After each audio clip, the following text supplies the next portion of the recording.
like a virgin. I'm coming back to the heart of worship, when it's all about you. It's all about you. I'm sorry, Lord. I'm sorry, Lord, for the days I've made it. When it's all about you. It's all about you, Jesus. It's all about you. It's all about you, Jesus. Tuhan, ini hati kami. Kami memuji dan menyembah Engkau, Tuhan kami. Dan kami akan mendengarkan kebenaran firman Tuhan. Kiranya Tuhan boleh berbicara kepada setiap kami yang hadir di tempat ini, atau kami yang menyaksikan secara online. Biarlah hamba yang mempersiapkan boleh jadi berkat buat teman-teman di tempat ini. Biarlah hati Tuhan, kerinduan Tuhan boleh kami dengar, boleh kami tahu dan mengerti Tuhan. Berkati hamba yang penuh dengan keterbatasan boleh jadi berkat buat setiap jemaat Tuhan. Di dalam nama Tuhan Yesus Kristus kami berdoa. Amin. Silakan duduk. Selamat pagi. Nggak ada suaranya saudara. Selamat pagi saudara-saudara. Oke. Saudara-saudara, hari ini kita akan berbicara sebuah tema, The Seeker. Dan kita akan mengambil bagian dari ayat yang kita sudah sering baca. Matius pasal yang ke-6 ayat yang ke-33. Saya akan bacakan buat setiap kita. Saya majukan dulu saudara, kejauhan. Matius 6 ayat yang ke-33. Tetapi carilah dahulu kerajaan Allah dan kebenarannya, dan semuanya itu akan ditambahkan kepadamu. Saya ulangi, tetapi carilah dahulu kebenaran Allah dan carilah dahulu kerajaan Allah dan kebenarannya, dan semuanya itu akan ditambahkan kepadamu. Saudara-saudara, di dalam buku spiritualitas, terakhir saya memang sangat mendalami spiritualitas. Dan di dalam satu buku spiritualitas ada satu buku yang berjudul Spiritual Revolution, ditulis oleh David, saudara-saudara, David Tezi, dan dia mengatakan seperti ini, saudara-saudara, bahwa ada 5 tahapan sebuah spiritualitas. Tahapan pertama adalah ketika orang itu memiliki iman karena keluarga mereka. Mereka lahir di dalam keluarga Kristen, mereka lahir di dalam tradisi keluarga tertentu yang akhirnya mereka mengikuti iman orang tua mereka, disebut sebagai natal faith, jadi iman kelahiran. Dan di sini biasanya orang-orang itu akan mengalami sebuah tahap perjalanan. Mereka mulai masuk remaja di dalam spiritualitas mereka, dan mulai anak remaja ditandai dengan pertanyaan. Remaja mulai bertanya. Kalau waktu anak-anak nggak bisa diberikan, tahu-tahu anak kita SD, atau di belakang ada Miori masih 1 tahun, kamu nggak boleh gini ya, karena ini nanti mengakibatkan. Nggak bisa saudara-saudara, karena masa anak-anak cuma tahu boleh ini, nggak boleh ini, nggak boleh itu, nggak boleh itu, jangan lakukan, papa tidak suka. Makanya kalau orang Kristen masih nggak boleh ini, nggak boleh ini, boleh nggak, dosa nggak, itu masih kanak-kanak. Tapi ketika Anda remaja, Anda mulai mempertanyakan aturan-aturan orang tua. Kalau nggak boleh pegang handphone malam-malam, kenapa papa mama pegang handphone? Betul? Ya. Kalau nggak boleh pakai sosial media, kenapa papa mama pakai sosial media? Kalau nggak boleh ngomong kasar, kok papa mama waktu dibalap mobil sama orang, papa ngomong kasar, berarti boleh dong? Saudara-saudara mulai ada pertanyaan. Dan ini sebetulnya sesuatu yang sehat, karena anak kita mulai mempertanyakan, kok pendeta karismatik bilang gini, Injili bilang gini, Katolik bilang gini, yang benar yang mana? Ya, justru iman yang mulai bertanya. Tapi saudara-saudara, ini bisa akhirnya masuk ke dalam secular identification. Ada yang tetap bertahan di gereja, tapi ada yang orang-orang mulai kehilangan imannya. Karena mereka mulai melihat iman masa kecil itu tidak bisa menjawab pergulatan zaman mereka. Pergulatan hidup mereka. Mereka tidak merasa puas, mereka merasa ada yang kurang, ada yang salah. Saudara-saudara, mereka mulai kehilangan iman. Kalau mereka datang ke gereja, mereka hanya mengikuti karena udah kebiasaan aja sejak kecil. Mereka kehilangan iman mereka, kehilangan iman tradisi mereka, dan mereka bisa disebut sebagai orang sekuler, humanis, agnostik, atau ateis. Tidak mesti mereka harus keluar dari gereja, tapi mereka di dalam gereja, mereka tidak percaya itu, mereka agnostik. Ya ini kan dari kecil, tapi tetap aku Kristen karena aku sudah biasa setiap minggu datang ke gereja dan gue ke gereja. Saudara, ada masa seperti ini. Tapi ternyata ya, di dalam teori agama-agama dan termasuk di dalam filsafat, ada ke satu titik orang percaya ketika era modern sekuler ini terjadi, banyak orang akan kehilangan iman, banyak orang menjadi ateis, agnostik, dan agama akan decline karena pengetahuan yang makin maju. Tapi ternyata tidak. Postmodern menunjukkan bahwa ternyata saudara-saudara, orang-orang sekuler mulai merindukan yang namanya iman kembali. Karena mereka melihat kehidupan itu tidak terbatas, kehidupan itu kompleks, banyak masalah yang tidak bisa diselesaikan, kemajuan teknologi manusia juga membawa kepada kehancuran, global warming, perang dunia, sehingga mereka mulai mempertanyakan intelektualitas, mempertanyakan sains, mempertanyakan manusia memegang hidupnya. Di situ mulai orang-orang sekuler masuk ke dalam secular disillusionment. Ya, mereka mulai ini ilusi.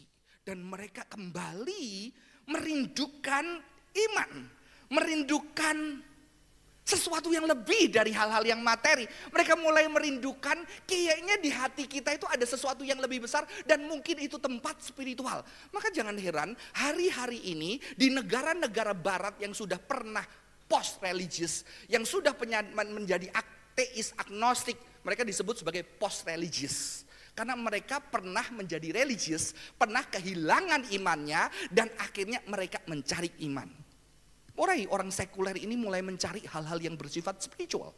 Cuma memang yang terjadi adalah mereka mulai membatasi spiritualitas itu tidak hanya di wilayah agama. Kenapa harus dibatasi 5 agama? Mengapa tidak dieksplor lebih jauh? Mengapa aku harus memeluk satu agama? Maka di US saudara-saudara ada pilihan-pilihan, kita bisa mempunyai multi-religious identity. Aku seorang Christian but I'm a Zen master.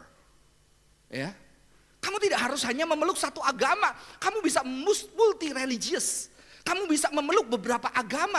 Oke, kamu Kristen, tapi kamu terbuka untuk Zen, kamu terbuka untuk Tao, kamu terbuka untuk Bahai dan segala macamnya. Di sini orang-orang mulai mencari hal yang rohani. Tapi mereka mulai mengkritisi apakah hal yang rohani itu harus dikuasai sebuah institusi. Ya. Disinilah saudara-saudara, mereka mulai membangun spiritualitas sekuler. Spiritualitas yang dibebaskan dari religious institution, dari institusi agama, dari institusi tertentu. Jangankan denominasi agama aja dibebasin, saudara-saudara. Lah sebetulnya istilah the seeker ini di sini. Ya, mereka dikenal sebagai apa? Spiritual but not religious. Mengapa enggak religious? Karena religions itu institution. Karena spiritual itu personal. Ya. Saudara-saudara, mereka juga disebut sebagai spiritual but not affiliated. Aku spiritual tapi aku tidak terafiliasi. I'm a Jesus follower but aku tidak terafiliasi denominasi tertentu atau agama tertentu. Ini yang terjadi di dunia kita. The seeker adalah orang-orang yang mencari spiritualitas yang tidak harus dibatasi sebuah agama. Karena mereka mengkritisi agama. Karena ketika melihat perkembangan dunia ini, mereka mulai melihat sejarah dan mereka terbukti di dalam sejarah kekerasan dan agama itu kerap kali tidak terpisah. Sudah, tantangan orang Kristen juga tidak mudah. Apa yang mereka kritiskan tentang agama, saudara-saudara? Ya. Yang mereka kritiskan tentang agama adalah satu, agama itu mengejar kesempurnaan, sedangkan hidup gak sempurna. Gue jauh. Saya sudah pernah cerita, ketika zaman saya sekolah, ada bel berbunyi, saya suka terlambat dulu saudara-saudara, karena gak niat sekolah. Ya. Begitu ada bel berbunyi saudara-saudara, saya lari tambah kencang. Tapi saya tetap dihukum. Jadi saya bodoh. Tapi ketika saya mengajar sekolah sekitar tahun 2019, ada anak-anak yang mau terlambat, dia lari dan begitu bel berbunyi, dia jalan. Karena apa? Percuma Pak, sudah terlambat. Paham? Saya masih mengejar kesempurnaan yang bodoh dan mereka udah terlambat, hukumannya sama, ya udah jalan. Kok kamu santai? Sama Pak hukumannya. Ya. Jadi orang mulai lebih realistis. Orang melihat tidak terlalu hal-hal yang sempurna karena kita tidak sempurna. Ya. Kita tidak sempurna, kita jauh dari kesempurnaan. Maka zaman saya kalau pendeta berkhotbah, pendeta Stephen Tong kan berdoa, siapa yang di sini mau memberikan hidup yang terbaik buat Tuhan, memberikan sebuah masa depannya, cita-citanya, segala kepandaiannya untuk Tuhan, angkat tangan. Banyak yang angkat tangan. Padahal juga nggak pinter-pinter banget saya. Kayak pinter-pinter ya. Tapi sekarang kalau kamu kepada Gen Z, siapa yang terbaik buat Tuhan, siapa yang mau memberikan hidupnya, siapa yang mau memberikan itu untuk, nggak ada yang angkat tangan. Gue gak baik kok, gue jauh, gue belum bisa, gue gak sempurna. Yang mana ada iklannya, kalau Gen Z perang bahaya, aduh bahaya gitu ya. Saudara-saudara ada di sosial media, oke? Ya? Karena dunia melihat agama terlalu mengejar kesempurnaan. Sedangkan keseharian kita penuh dengan ketidaksempurnaan. Makanya saya ketika altar call anak sekarang, saya tidak akan mengatakan berikan hatimu yang terbaik. Saya tahu hatimu tidak baik. Saya tahu banyak kekotoran di sana. Saya tahu kamu seperti saya tidak sempurna. Tapi sekalipun kamu tidak sempurna, Tuhan mau hadir. Memberikan terangnya di hatimu. Mau enggak? Saudara-saudara berbeda. Zaman berbeda. Dan mereka mulai dualistik. Roh dan tubuh. Roh dilihat lebih indah. Tubuh dilihat sesuatu yang berdosa. Hal-hal yang rohani dianggap mulia, hal-hal yang bersifat sehari-hari dilihat sebagai sesuatu yang berdosa. Maka hidup mereka Senin sampai Sabtu sehari-hari mereka merasa agama itu jauh dan tidak relate dengan kehidupan mereka, saudara-saudara. Ya, jangankan agama, beberapa tahun lalu saya mengejar filsafat di satu college. Ya, saya mengajar satu filsafat. Ketika saya mengajarkan teori Plato, teori Socrates, Aristoteles dan postmodern. Pak, ngapain sih belajar kayak gini? Ngapain sih Pak? Itu kan 400 tahun sebelum Yesus lahir, ngapain Pak? Akhirnya saya harus mencari pendekatan-pendekatan baru dan saya menemukan satu buku yang bagus. What would Freud do? What would Nietzsche do? What would Marx do? Jadi buku yang diterbitkan di Eropa, saya harus mengeluarkan banyak uang waktu itu untuk membeli satu buku. Bagaimana filosof itu menyelesaikan masalah sehari-hari. Baru anak-anak dengar. Ya. Maka bagaimana Nietzsche berbicara ketika engkau putus cinta. Wah, anak-anak langsung ini saudara-saudara. Bagaimana Kierkegaard berbicara ketika engkau apa. Bagaimana teori politik Karl Marx berbicara ketika engkau bingung memilih siapa wakilmu sehari-hari. Bagaimana ketika ada temanmu yang menyelingkuhi, pacarmu selingkuh. Bagaimana filsafat ini bisa menolong hidupmu. Saudara-saudara langsung anak-anak dengar semua saudara-saudara ya. Karena apa? Karena relate. Dan banyak agama nggak relate dengan hidup mereka, dengan keseharian mereka. Agama terlalu dogmatik dan jauh dari kehidupan. Selalu berbicara tentang surga, selalu berbicara tentang di sana. Satu berbicara yang tidak real. Ketika putus cinta, udahlah, Tuhan tahu di sana nanti ada jodoh yang terbaik yang disediakan. Janji palsu loh, belum tentu dia dapat jodoh, betul gak? Ada yang gak kawin loh. Bener gak? Makanya agama mulai ditinggal ketika kamu percaya Yesus, hutang-hutangmu lunas, penyakit sembuh, segalanya sembuh. Ternyata mati saudara-saudara. Mulai gak relate. Pertama, kayaknya menjanjikan yang nyata, tahu-tahu mati. Ya, ada satu kejadian, pendeta ngomong ya, ini saya diceritain dari seseorang yang katanya temennya di Surabaya, ada pendeta ngomong, Tuhan sudah sembuhkan, lepaskan obat dalam nama Yesus. Koma. Tanggung jawab pendetanya? No. Saudara-saudara jauh. Dan narasi besar agama. Terjadi ketidakadilan karena gereja atau agama atau institusi agama selalu menceritakan yang baik. Menceritakan yang positif tentang agamanya. Ya. Saudara lihat ketika cerita-cerita di mimbar tentang keberhasilan yang banyak diceritakan. Maka dulu saya ingat 10 tahun lalu justru kita berusaha menceritakan yang masih berproses, yang belum ada solusi, ya kan? Bahkan yang gagal, yang masih belum percaya Tuhan, kita pernah minta di depan untuk cerita. Siapa? Yang masih bergumul untuk percaya Tuhan, kita pernah minta dia cerita ke depan, saudara-saudara. Ya. Saudara-saudara, karena apa? Menceritakan yang positif. Coba cerita, saya tanya, KKR kesembuhan ilahi, yang cerita yang berhasil sembuh gak? Kira-kira kalau diprosentasikan 100 orang, kira-kira yang sembuh berapa persen? Berapa? Gak banyak kan? Tapi yang suruh cerita di depan yang apa? Yang sembuh, yang gak sembuh coba cerita. Gak terjadi KKR-nya lagi saudara-saudara. Ya, 90% tidak diceritakan. Yang berhasil, yang gagal, yang hutangnya lunas, yang tambah hancur, gak diceritain. Gak fair. Ya, karena narasi yang mau dijaga adalah ini adalah tempat solusi, ini adalah tempat pemulihan. Ya. Jauh dari kehidupan. Saya suka teman saya bikin satu gereja. Ya. Di gerejanya keren banget. Saya sedih banget. Anak kami punya guru bahasa Inggris waktu kecil di Surabaya, gurunya baik banget. Pinter, salah satu gereja karismatik setia, dan ternyata akhirnya dia harus divorce karena suaminya selingkuh. Dan ketika dia ke Jakarta, dia guru yang baik, punya hati buat murid-murid, sayang banget buat murid-murid. Suatu hari mendaftar menjadi guru di sekolah-sekolah Kristen. Tidak ada yang menerima karena dia cerai. Bagaimana gereja? Perceraian adalah fakta, bukan di luar sana. Banyak keluarga Kristen cerai. Tapi kita selalu menyimpan fakta-fakta itu. Dan kita bungkus dengan acara-acara keluarga. Bersama keluargaku melayani Tuhan. Banyak orang terluka di gereja yang keluarganya tidak bersama. Ataupun tidak cerai, fisik mereka sudah cerai ranjang sebagai sebuah realita. Tapi itu kadang tidak diungkap di dalam sebuah institusi.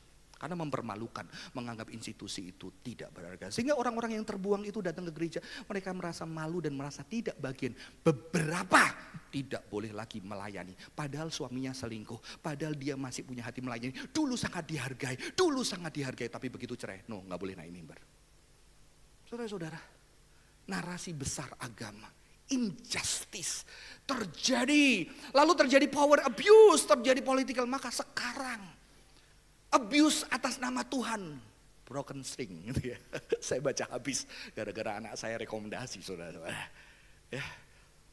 Atas nama Tuhan, atas nama agama, dan tidak terjauh tokoh-tokoh agama dengan adanya sosial media, semua ditampakkan. Dan semua orang lihat, mulai orang meragukan agama. Tapi kita harus fair ya. Kita harus fair. Di dalam agama juga ada narasi-narasi baik yang kadang-kadang dunia sekuler juga tidak memunculkan itu, betul? Ada banyak tokoh-tokoh agama yang jadi berkat, banyak tokoh-tokoh agama yang mentransformasi sosial, banyak tokoh-tokoh agama yang menjadi terang, tapi kadang-kadang karena kekuatan dari sekularisme itu tidak ditampilkan. Jadi kadang-kadang sekuler juga jahat. Karena tidak fair menampilkan ada banyak fakta-fakta. Ada seorang penulis agama yang bernama Karen Armstrong. Dia menulis buku sejarah Tuhan, saudara-saudara. Dia mantanan yang akhirnya mempelajari banyak agama. Dia mengatakan apa? Agama memiliki banyak tokoh sampai hari ini yang menginspirasi banyak orang. Tetapi dunia sekuler menampilkan agama-agama yang penuh dengan kekerasan. Supaya orang lari ke sekularisme, tidak kembali ke agama.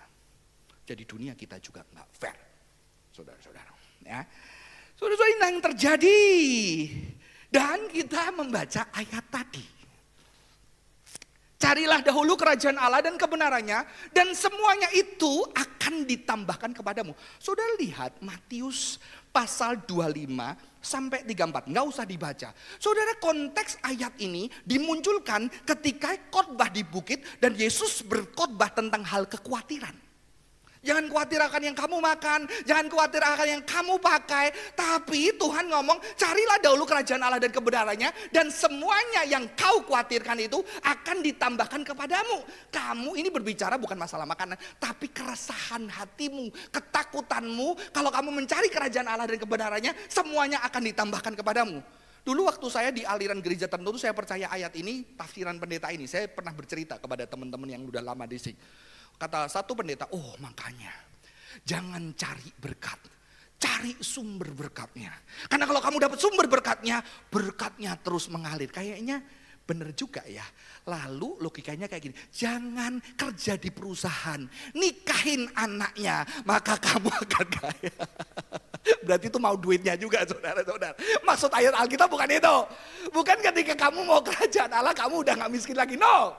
Ya, kurang ajar yang otaknya kayak gitu, bertobat loh. Karena Tuhan gak suruh gitu, Tuhan suruh cowok-cowok ya, bekerja bersama. Karena lu gak bakal kelaparan. Maksudnya adalah ketika kerajaan Allah ini kamu kenal, semua itu gak penting. Dan semua itu kamu gak akan kekurangan. Maka saya selalu menghargai orang-orang yang sudah memiliki passion tertentu dan dia gila-gilaan tertentu saudara-saudara di bidang itu sampai mati-matian dia mencintai dan dia benar-benar hidup di sana, pasti dia jadi ahli. Kecuali memang nggak bakat ya dan dikasih tahu orang nggak mau tahu gitu ya. Itu bertobat ya. Ketika dia sudah tahu, orang tahu dan dia mati-matian di sana, jadi tidak membenarkan yang kamu bilang passion tapi ternyata udah 10 tahun tidak ada perubahan saudara-saudara. Mungkin kamu ngotot aja ya. Saudara-saudara, ketika kamu melakukan itu dengan sungguh-sungguh saudara-saudara, maka kamu tidak akan sulit cari pekerjaan, saya percaya. Ya. Saya bilang anak muda di sini, kamu kerja, belajar sungguh-sungguh, cari tempat kerja bukan uangnya, yang kamu bisa mengimprove dirimu sampai suatu hari kamu yang milih tempat kerja. Bukan kamu yang cari tempat kerja. Bukan kamu yang cari pelayanan, tolong dong kasih pelayanan kamu, karena kamu sudah ahli di bidang tertentu. Logika lebih mirip itu saudara-saudara. Ya, bukan ngawinin anak bos supaya kamu tidak kesulitan. Itu tetap kamu mengejar harta tapi memakai anak bosnya untuk supaya kamu gak usah cari, itu kurang ajar. Ya, itu gak Kristen. Ya, jadi saya pikir pendeta-pendeta itu cukup baik, ternyata sesat.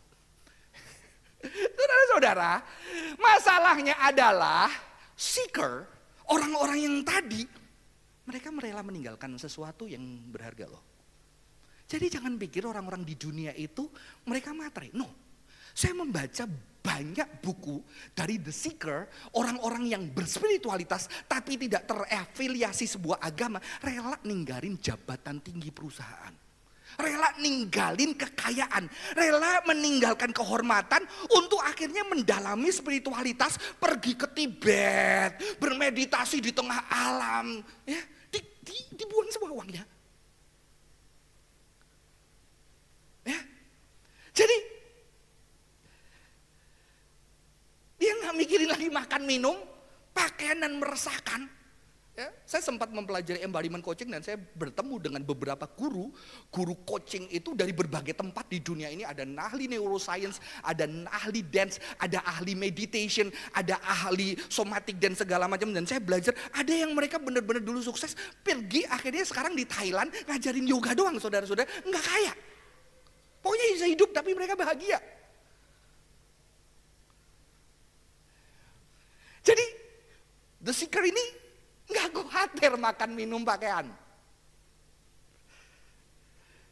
Kalah gak kita? Gak mikir saudara-saudara. Saya mikir gak ya? Istri saya mikir gak makanan, pakaian? Gak mikir. Tapi jangan salah. Kalau hanya makanan-makan yang jadi isu saudara, sebetulnya mereka rata-rata meninggal itu karena mereka anxious. Ketika mereka sudah sukses, sudah kaya, mereka ngerasa kosong. Mereka ngerasa kosong, masa hidup kayak gini, masa gue diatur pekerjaan gue, masa gue tidak berkuasa, maka gue gak mendapatkan kebahagiaan, masa gue tidak punya makna. Akhirnya mereka mencari hal yang spiritual. Karena mereka anxious. Karena mereka resah, kaya tapi resah. Gimana gua bisa mengalami ketenangan? Maka mindfulness berkembang di dunia barat. Maka yoga, somatic dance, somatic healing yang berkaitan dengan tubuh yang mereka bisa alami nyata, menyembuhkan dan memulihkan, mengatasi anxiety mereka cari. Dan mereka rela tinggalkan kekayaan. Jadi kita di mana nih? Kita ngejar kekayaan supaya resah, nanti resah juga gitu saudara-saudara. Dan kita mulai mencari ketenangan seperti mereka. Di dunia barat banyak orang. Saya dulu punya cita-cita ketika jadi atlet wusu saya berangkat ke Shaolin saudara-saudara. Caranya adalah aja jadi atlet, waktu itu kejuaraan daerah, saya masuk kejuaraan nasional. Ya, setelah kejuaraan nasional, kalau saya menang saudara-saudara, itu akan dikirim ke SEA Games. Ya, setelah SEA Games biasanya kita akan dipraktekkan di Shaolin. Wah, beberapa teman saya berangkat ke Shaolin saudara-saudara. Saya pengen banget ke Shaolin. Dipanggil jadi hamba Tuhan ya. Akhirnya ke warung buncit saudara-saudara, belajar teologi, Shaolinnya beda. Ternyata banyak orang-orang barat rela pergi dari Eropa, tinggal 2 tahun belajar Shaolin terus bikin perguruan di Eropa ada. Jadi ada Shaolin di Eropa sekarang saudara-saudara, itu orang bule. Ada orang yang seperti ini mencari makna, mencari spiritualitas, the seeker. Jadi ayat ini tetap bisa berlaku buat mereka karena ada anxious, dan Tuhan mengatakan kalau kamu anxious, carilah dulu kerajaan Allah dan kebenarannya, maka semua ditambahkan kepadamu. Tapi para seeker ini mencari dan mereka mencoba hari-hari ini, mereka kan mulai meninggalkan agama-agama yang dominan. Kristen, Islam, Jew, mereka ditinggalkan, mereka mulai mencari spiritualitas yang timur, yang di luar dari institusi agama-agama besar, yang tidak pernah didengarkan, yang tidak pernah dieksplor. Dari mereka banyak mencari hal-hal yang tidak masuk di dalam kanon agama besar. Ya, ini yang terjadi. Saudara-saudara, ini tokoh yang saya baru baca sebentar lagi habis bukunya, Grounded Spirituality, bukan orang Kristen. Dia ngomong, ternyata dia termasuk contemporary seeker. Saya baru baca bukunya, ternyata dia termasuk contemporary seeker. Dia bilang gini, spirituality ternyata banyak spiritual bypassing. Artinya apa? Ternyata dia melihat spiritualitas kerap kali menekan emosi, marah, sedih, takut, ditekan. Maka dia meninggalkan spiritualitas yang bypass ini, yang caranya mau cepet. Spiritualitas menghindari penyembuhan trauma. Dalihnya sudah tercerahkan, sudah dibebaskan, sudah dijamah Roh Kudus. Ya. Saudara-saudara, banyak spiritual ternyata nggak sehat. Makanya kalau teman-teman yang 10 tahun lalu bareng awal di sing, kan kita sing Sanctuary Youth Nurturing. Nurture artinya merawat, berarti semua sakit. Youth community jadi yang hearted, karena sekarang bukan untuk youth saja. Ada banyak pasangan muda dan pasangan yang tua sudah mulai ada gitu ya. Yang tidak berpasangan juga boleh. Kita punya tagline to need to heal, merajut to heal, menyembuhkan. Karena kita mau explore ini. Saudara perhatikan, awal-awal saya membangun komunitas bareng sama teman-teman, kita tidak mulai dengan Bible study. Bukan Bible study gak penting, tapi kerap kali ayat-ayat suci itu untuk menutupi karena kita tidak berani terbuka akan luka-luka kita, kekecewaan kita, luka kehancuran hidup kita. Maka kita mulai dengan grup terapi yang saya pimpin sendiri, 4 kelompok dan tidak ada yang selesai. Maafkan teman-teman yang sudah bergabung. Maka itu saya merasa bersalah, kita baru ada 2 tahun ini grup terapi dipimpin orang yang lebih bertanggung jawab, Ibu Asri. Kita udah batch keberapa? Batch keempat. Ada grup terapi di sini karena hal spiritual, hal mental health itu perlu dijujurin. Karena kalau dulu, oh gimana kamu putusin? Oh nggak apa-apa, kan Tuhan tahu. Tuhan sudah sediakan yang terbaik, padahal hatinya sedih. Apa susahnya bilang, ya sedih banget loh, gue ngerasa kehilangan, gue ngerasa gak hidup sama dia, tapi gue harus bertahan, gimana caranya ya, tolong gue. Gampang kan? Kita sering pakai bahasa-bahasa rohani yang sebetulnya tidak berani menunjukkan diri kita di hadapan orang lain. Ya, spirituality tidak jujur. Dan mengejar pengalaman transenden, mengabaikan tubuh, relasi, dan luka masa lalu. Memaknai bahasa spiritual untuk menutupi rasa sakit batin. Saudara, contemporary seeker gila loh. Kritik mereka tentang agama itu luar biasa bagi saya. Yang sebetulnya kita perlu dengar. Karena harusnya firman Tuhan, ketika Tuhan memulihkan manusia, mengubahkan kehidupan manusia itu diubahkan, dan ketika kehidupannya diubahkan, maka manusia itu juga akan diberikan kekuatan Tuhan untuk mentransformasi sebuah komunitas. Ada komunitas gereja yang menjadi terang buat bangsa-bangsa, itu adalah sesuatu yang nyata. Ini kritik daripada spiritual kita. Jadi ayat tadi saudara-saudara, apakah ayat tadi carilah kerajaan Allah dan kebenarannya maka semuanya ditambahkan kepadamu, berarti kita memiliki spiritual yang solipsis. Solipsis itu artinya apa? Kita pergi untuk meninggalkan dunia ini menuju kerajaan Allah. Kata di Alkitab digunakan kerajaan Allah dan kerajaan sorga. Kingdom of heaven and kingdom of God. Sebetulnya itu sama saja. Cuma beberapa penulis ada di dalam tradisi yang kalau nebut Allah itu harus hati-hati, maka diganti kingdom of Samayin, kingdom of heaven, itu sorga sama. Apakah artinya spiritualitas Kristen, kerajaan Allah yang diajarkan Yesus adalah kerajaan Allah yang membawa kita ke dunia transenden, yang membawa kita jauh dari dunia, yang membuat kita evakuasi? Karena orang Kristen kalau tidak hati-hati, paham penebusan mereka adalah evacuation, bukan redemption. Evakuasi artinya apa? Dunia ini udah jahat, berdosa, daging, maka engkau harus disiapkan untuk dibawa pergi ke dunia lain. Maka jangan fokus ke dunia ini, fokuslah ke dunia lain. Horor gitu ya. Maka saya bilang, saya suka pendeta Yohan Candawasa, dosen saya dulu.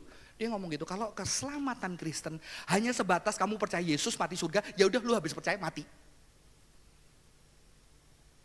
Udah percaya mati, udah selesai. Ya, kalau enggak ya udah ngijilin dulu, habis itu mati, gantian yang lain ngijili.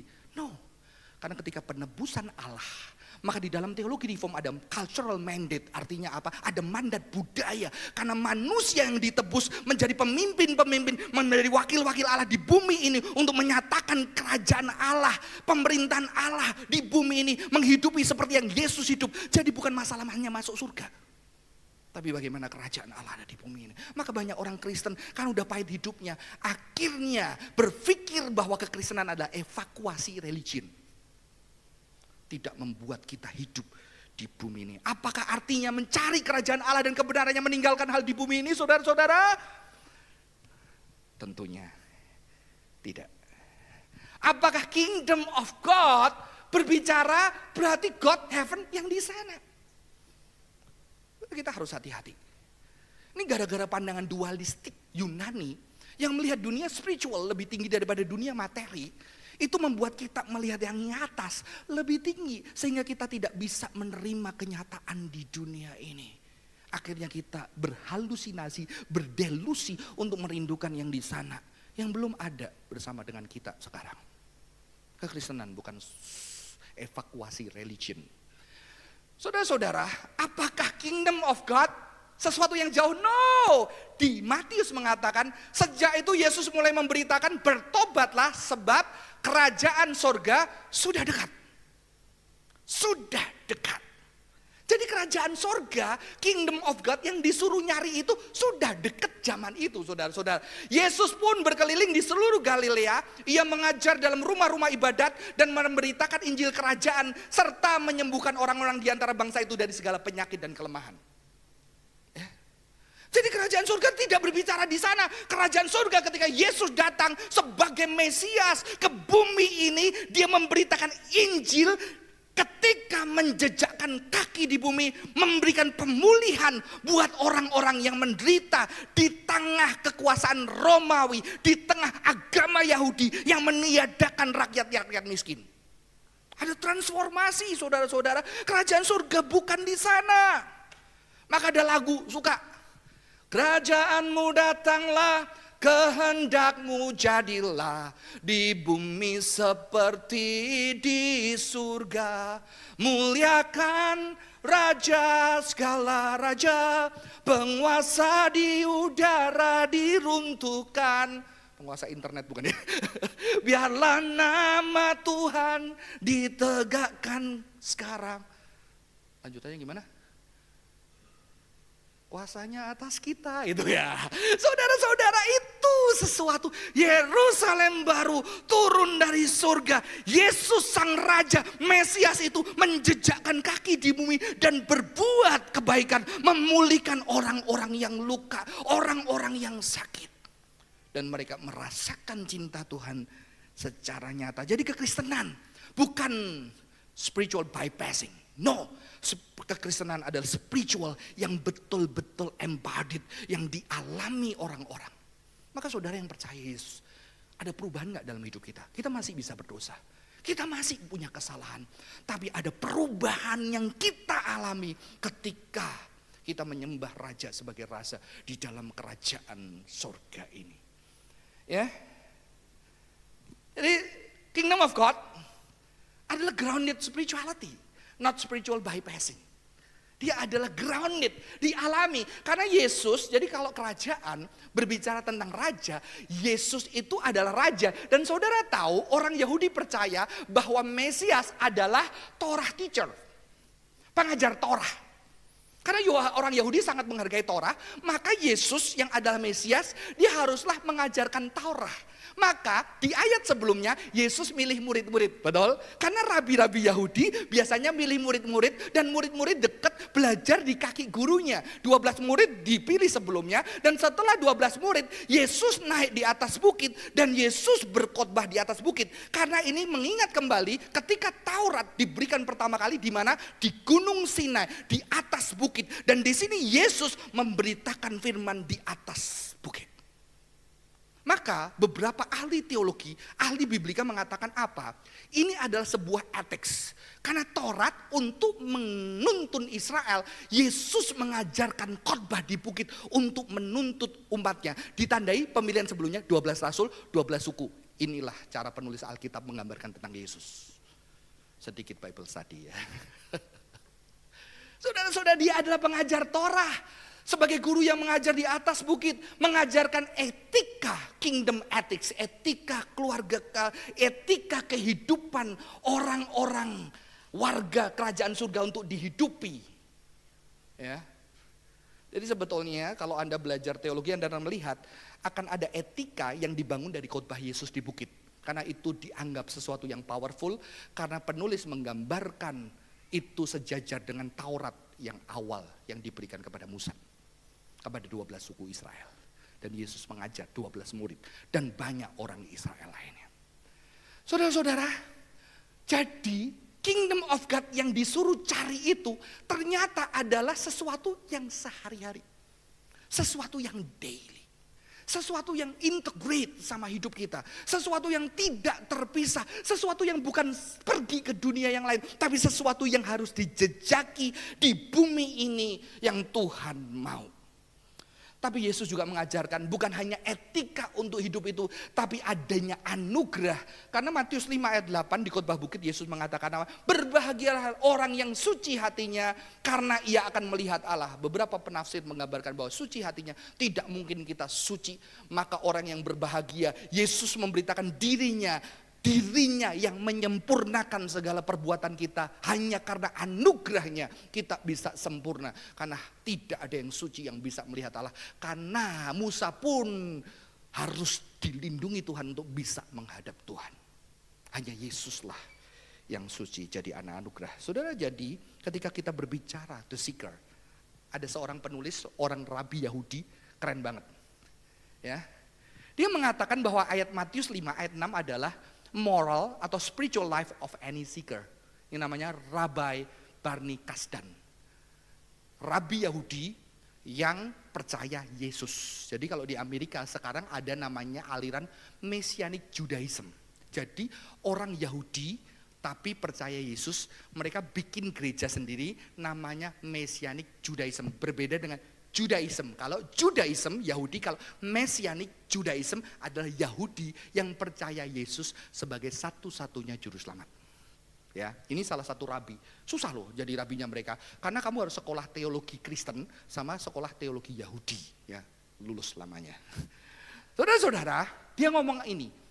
Ayat ini adalah ayat seeker.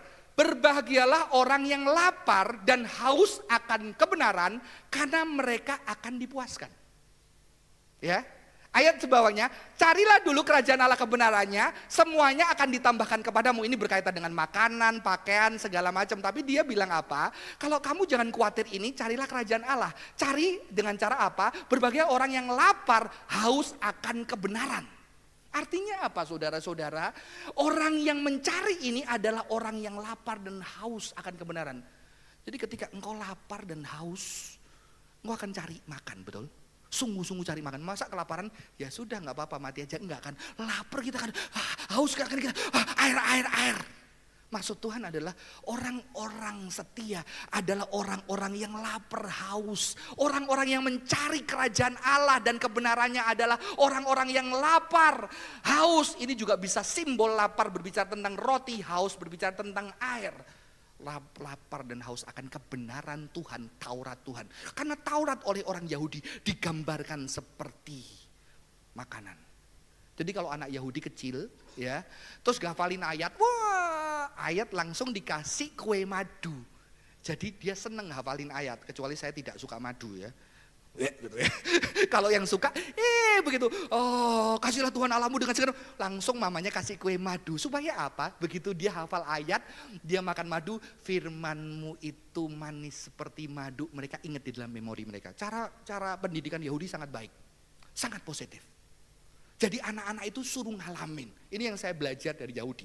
Ya, kalau suruh anak suka belajar, jangan harus baca buku, harus habisin. Kalau nggak dihukum, dia akan benci buku. Ya. Harus baca Alkitab. Kalau nggak baca Alkitab disabet. Mana udah baca Alkitab? Kayak polisi aja. Ya, orang tua yang kayak gitu bertobat. Saya banyak melayani anak-anak yang kayak gitu benci sama firman. Dia cuma baca di depanmu aja. Legalis itu tidak. Tapi bagaimana mereka melihat? Makanya saya sudah bilang, mama jangan tanya, udah baca Alkitab belum? Sudah baca belum? Ayo, kok nggak baca? Kok bolong? Kamu kayak polisi aja.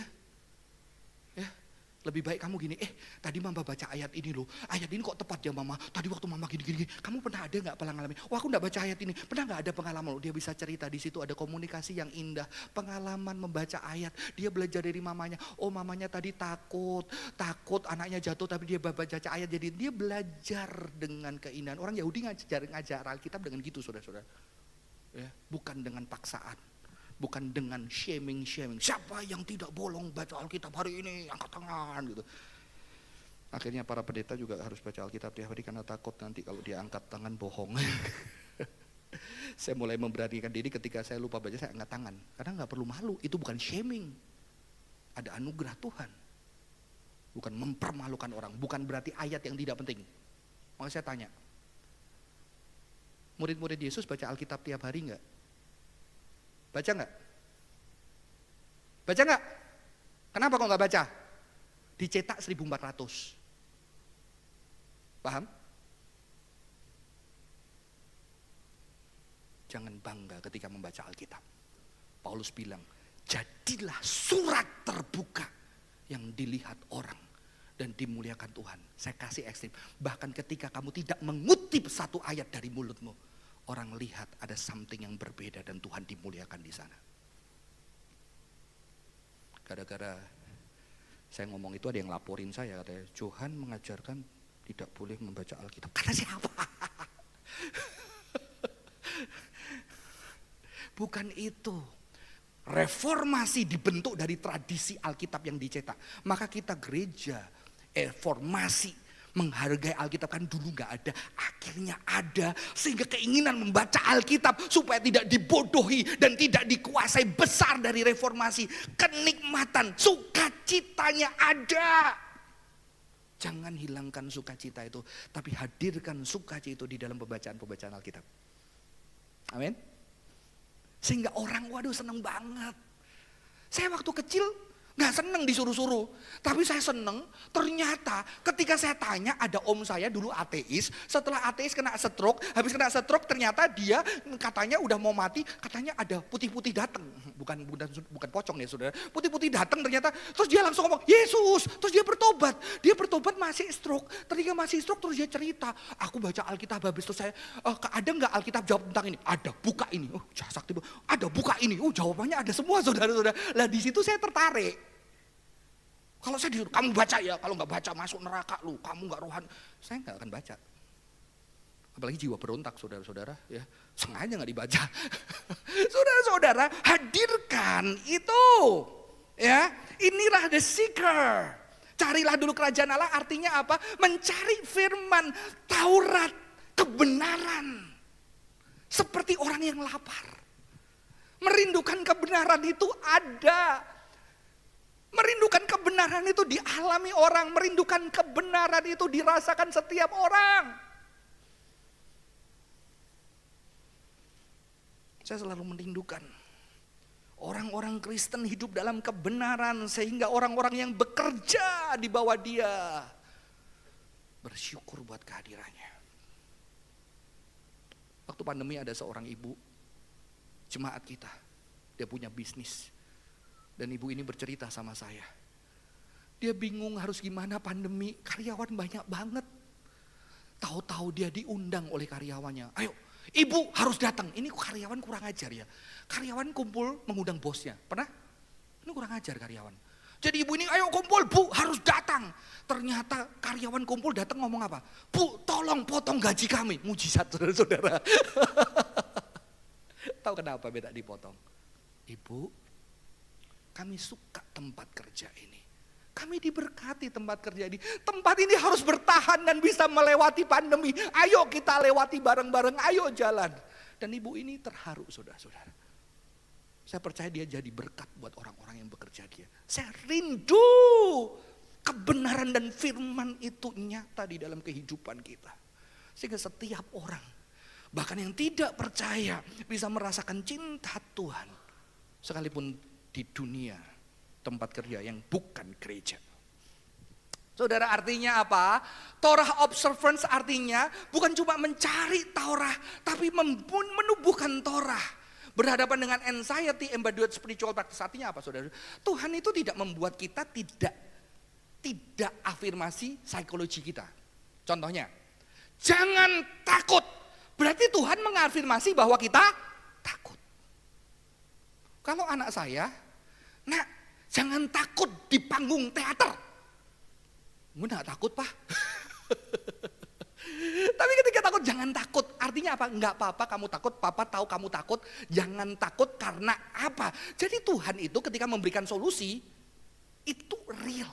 Dan dia mengafirmasi ketakutan. Jadi emosi itu ada. Dan dia mengafirmasi, bukan spiritual bypassing. Cuma karena khotbah-khotbah yang tidak menggali, maka hari-hari banyak teolog yang mulai meneliti pentingnya emosi dalam spiritualitas, di mana spiritualitas tidak bisa terpisahkan dari kebenaran. Gimana arti matang rohani, artinya juga emosinya sehat, itu ada. Dan bukti emosi sehat adalah Yesus bisa marah, bisa kecewa, bisa nangis, bisa ketawa.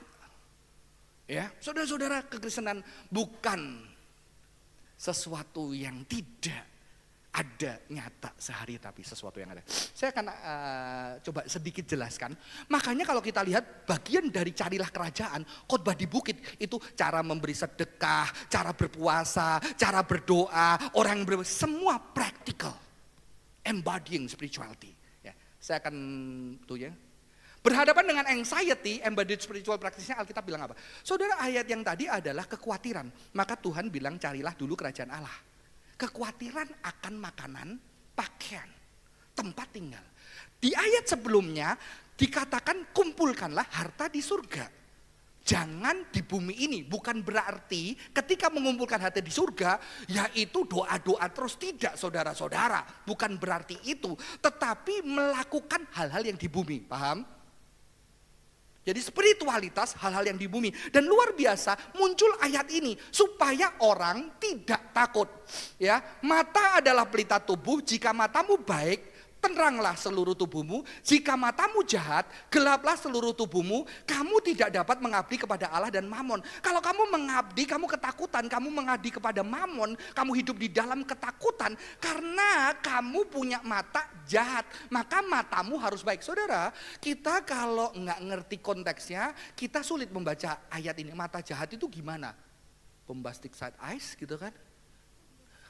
Ya, mata baik itu gimana? Tapi kalau kita orang Yahudi kita ngerti. Karena orang Yahudi itu ada idiom.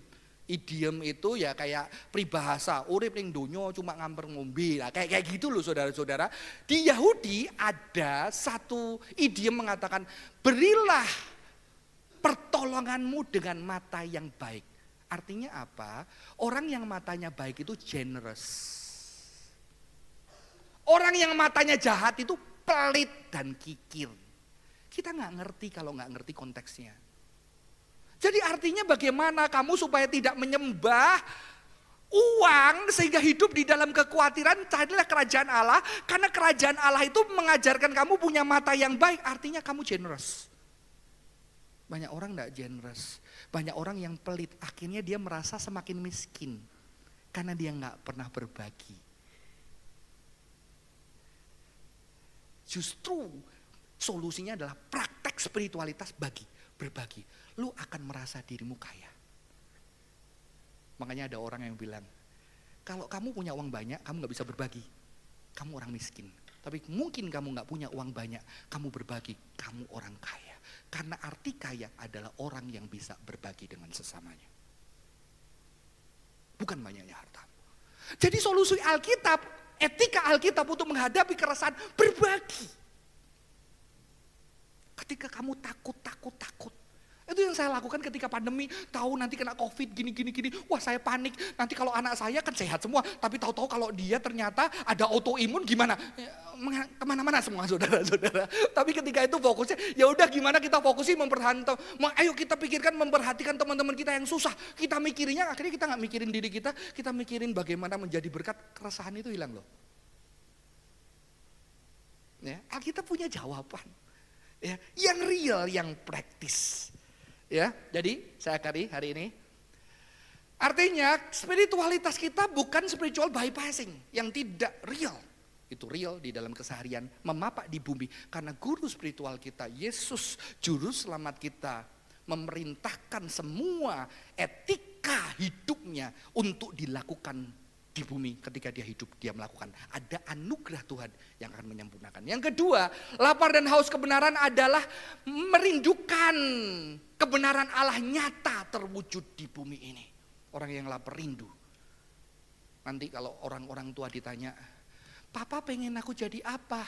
Mama pengen aku jadi apa? Boleh gak aku jadi bisnismen? Boleh gak aku jadi pendeta? Jangan pendeta miskin.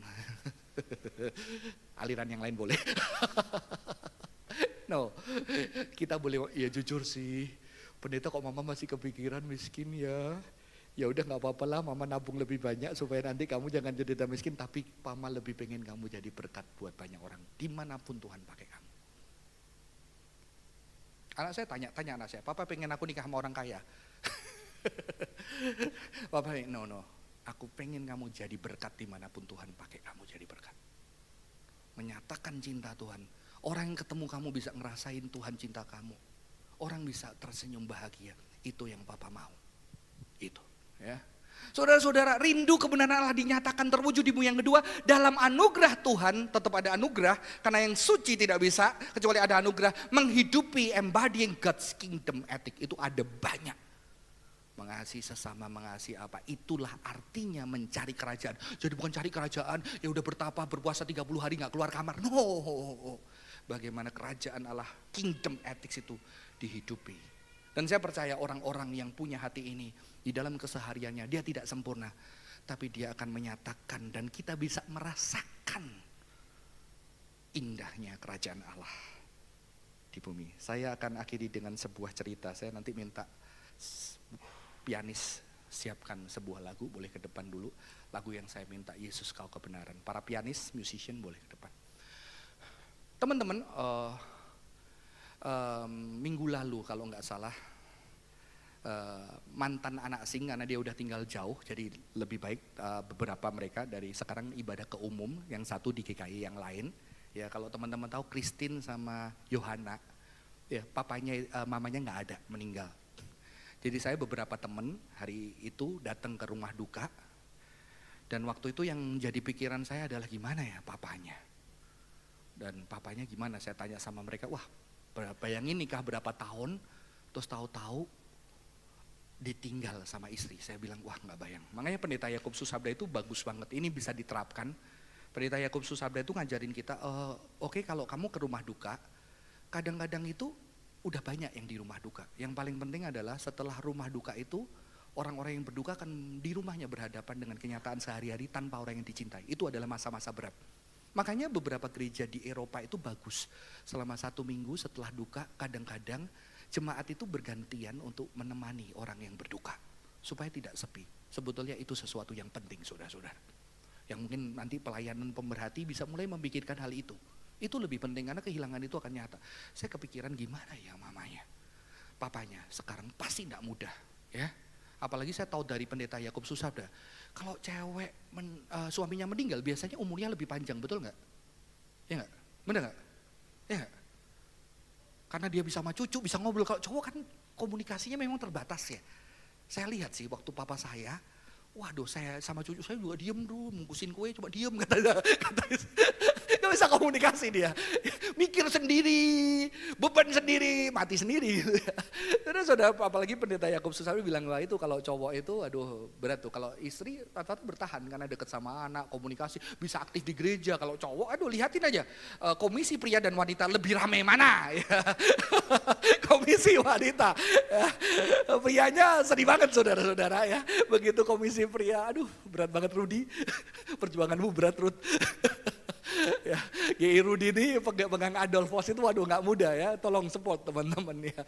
Itu nggak mudah saudara-saudara, dan akhirnya pendeta Yakub sudah sampai bilang gini, ya kalau punya papa yang single mereka suruh nikah lagi ya, kalau nggak nikah lagi nggak punya tujuan hidup atau apa itu berat loh. Ya, makanya saya suruh papa saya nikah lagi gitu ya, supaya umurnya panjang saudara-saudara ya. Tapi papa saya nggak mau ya. Nggak mau, terus ada yang bisa lama sih, utangmu banyak sehingga lu harus nanggung hutang ya, supaya gak bebani orang. Mungkin kamu gak mati-mati saudara-saudara, ya. Supaya gak mau bebani anakmu, kalau utangmu banyak mungkin juga kamu gak mati. Gue harus berjuang, gue harus sehat, karena kasihan anakku, cucuku gitu kan. Saudara-saudara ketika itu akhirnya saya gak ada kesempatan ngomong, tahu-tahu papanya datang. Dan ketika papanya datang, saya ngelihat badannya tegap banget. Kayak confident, kayak kuat gitu ya. Nggak kelihatan sedih, terus dia cerita, wah dia cerita, gerejanya mana om, ternyata papanya dulu pelayanan. Wah terus cerita, ternyata papanya ke gereja, yang dia bilang, ke gereja itu Pak Om itu sangat nyari dan ketemu, nyari beberapa gereja, karena satu ketemu gereja, yang ibadahnya katanya 2-3 jam. Banyak orang nggak bertahan, satu gereja yang cukup ekstrim, pujian, khotbahnya lama banget ya.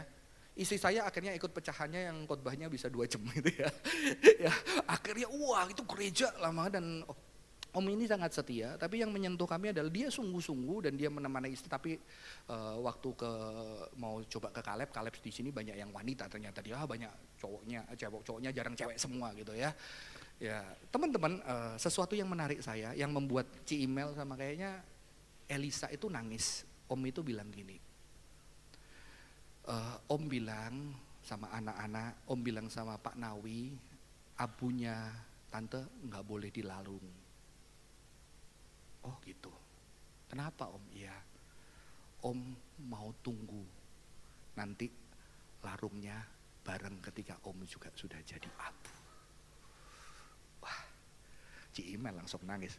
Kamu nanti tunggu ya. Gak mau, dia bilang, yang kreatif dong, jangan ikut-ikutan gitu.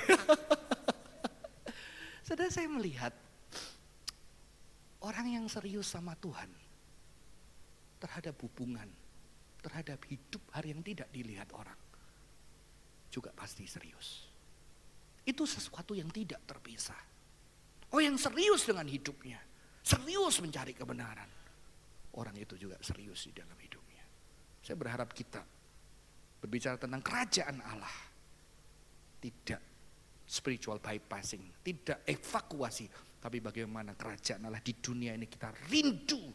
Kerajaan Allah yang kita temukan juga dijumpai orang-orang di dalam kehidupan nyata. Mari kita pujikan satu pujian, Yesus Kau kebenaran. Kita bangkit berdiri.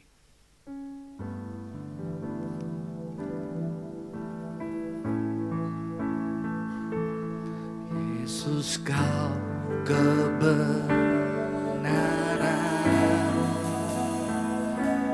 yang menyelamatkanku. Kau memberikanku hidup dan pengharapan.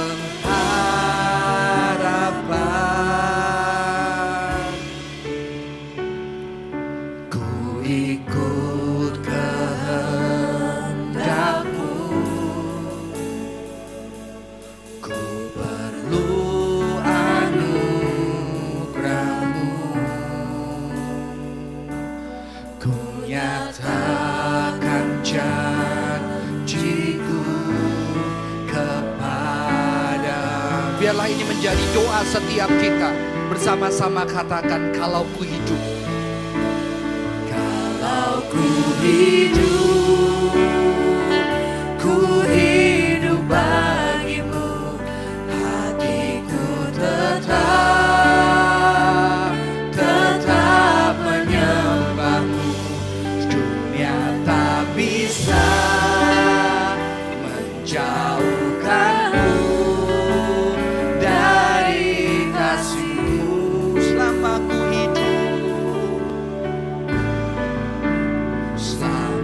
ku hidup bagimu, mataku tetap memandangmu.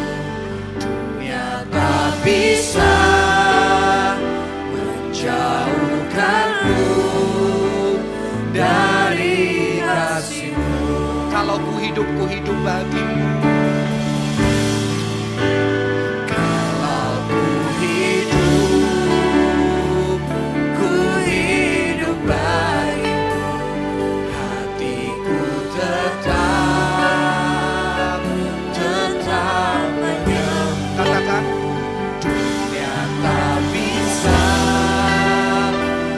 Jauhkanku dari kasih-Mu. Selama ku hidup, ku hidup bagimu, mataku tetap memandangmu. Dunia tak bisa menjauhkanku dari kasih-Mu. Dunia tak bisa menjauhkanku. Dunia tak bisa menjauhkanku dari kasih-Mu. Mari kita bersatu hati di dalam doa. Kau adalah kebenaran. Bukan kebenaran yang jauh, tapi kebenaran yang menjejakkan kaki di bumi yang kotor ini. Kebenaran yang menyinari kehidupan ke orang-orang yang terpuruk. Kebenaran yang juga menyinari kehidupan kami yang terpuruk. Tapi kebenaran yang tidak hanya menyinari kami, kebenaran yang mau bersinar melalui kehidupan kami yang tidak sempurna. Dan biarlah kebenaran Taurat-Mu, kebenaran firman-Mu boleh menyinari orang-orang di sekitar kami, anak-anak kami, keluarga kami, orang yang dekat, orang yang bekerja. Sehingga mereka bisa menyaksikan kerajaan Allah yang penuh dengan kasih keadilan di bumi, yang penuh dengan ketidakadilan, penuh dengan kejahatan, ketidaksempurnaan. Sekalipun kami tidak sempurna, sempurnakanlah kami. Dan biarlah ketidaksempurnaan kami boleh Kau sempurnakan dan menjadi berkat. Terima kasih Tuhan buat anugerah-Mu. Biarlah kami boleh menjadi orang-orang yang lapar haus untuk kebenaran Allah menjadi nyata di dalam kehidupan